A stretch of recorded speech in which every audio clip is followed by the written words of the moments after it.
Hey yo, this is Will checking back in real quick.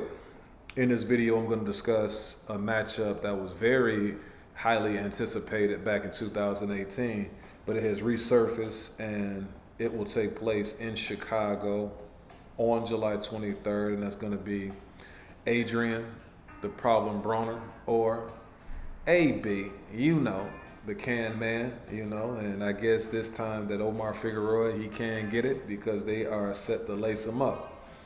This fight is another intriguing matchup, this summer. We've had fights where you had unification matches. You've had guys who have taken on stiff opposition to try to make it to that next level.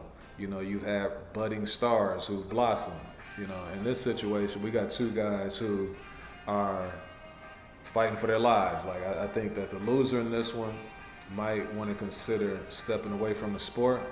The winner puts himself in position to possibly, get back on that track of becoming a world titleist, making, a lucrative matchup in the future. So when it comes to these guys, Adrien Broner, he's 5'6", he has a 69-inch reach. He's 34-4 with one draw, and he has 24 KOs. Adrien Broner right now is 32 years of age, but by the time they fight in July, he'll be 33. Omar Figueroa, he is 5'7.5". He has a 73-inch reach. His record is 28-2, one draw with 19 KOs. And he has, if I didn't mention, a 73-inch reach. Now, Adrien Broner, he's coming off of the Giovanni Santiago fight that he won back in 2021. Now, here's the thing. Adrien, in that fight, he started off looking a little rusty against Santiago, and he was kind of tired after around the sixth round. But, Adrien is a professional in the sense that he was able to play it off, and I don't know if a lot of people saw that. He was as tired as he was, but he was playing around, to kind of mask that he was a little fatigued. But that's something to consider going into this fight. And I thought at that time that he needed a fight maybe 2 to 3 months after that to shake off more of the ring rust, to kind of get fine-tuned, and to really seriously make a run if that's what he wanted to do. But now you're talking about fighting, that was February, so he's a year and a half later that we back in the same situation. So how much more of his skills are going to erode, and I haven't been following him on social media, Instagram, but I've been hearing people say that they follow him. And it doesn't seem like he's living the cleanest lifestyle outside the ring. So that's also going to be a contributing factor. It can't do anything good for you, especially at this stage of his career where he's 32, 33 years of age. And he's one of those guys that relies on his reflexes. He's one of those guys who relies on his athleticism. And to me, when he was at his best, what he was doing is that he was kind of taking advantage of smaller opponents, but he was way more athletic than those opponents. And, he was supremely skilled, as well. Now, Omar Figueroa, he has his two losses were against Yordenis Ugas and Abel Ramos. And the crazy thing about that is that Figueroa, his last two opponents, I've never seen him look better. Ugas, when he was facing him, he was just throwing and landing some consistent shots. And when you watch a Ugas fight, that's what you want him to do more. You're like, Ugas, you really are a solid fighter. You landing the right hand over the top, but we just want to see you do more. Now, the more that you want to see, he was doing that against Figueroa. He just couldn't miss, and he was just taking advantage of all of those opportunities that Figueroa was giving him. And then in the Ramos fight, I never seen Ramos look better.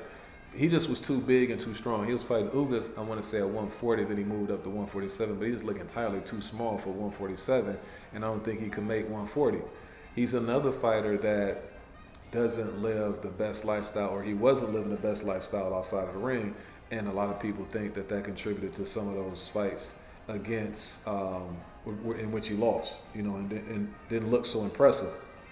Because the kid looked awesome prior to those losses. He was really one of those guys that people thought would be up next, And so we'll see if he's able to bounce back.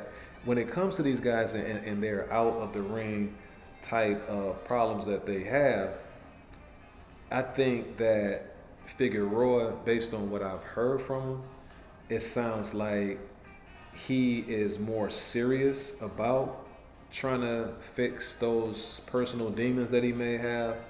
And I also think that he may be even more serious about getting his career back on track, you know. But I still don't know if that's going to equate him being successful now. Maybe he had done too much damage and he can't, reverse the problems that he created for himself. You know what I mean? Sometimes that happens, but it's only one way to find out. I think at their best, I think that Broner was better than Figueroa, but I think that what Figueroa was doing when he was at his best would have gave Broner some problems, kind of like a Maidana type situation. But I think that Figueroa is more of a fighter who's technically more easier for a fighter to figure out than a Maidana. Maidana is kind of like a wild card in there. So I think Adrien Broner at their best, I think he would have beat Figueroa, but who knows right now? Adrien Broner has a situation, since maybe 2015 and prior to or before that he's another fighter that just doesn't do enough. Like you want to see him do more, and it gets to a point in the fight where he doesn't let his hands go as much. He may get down and then he'll, rally enough in order to get a draw or make it close or, that sort of thing. But it's never a dominating performance, with him.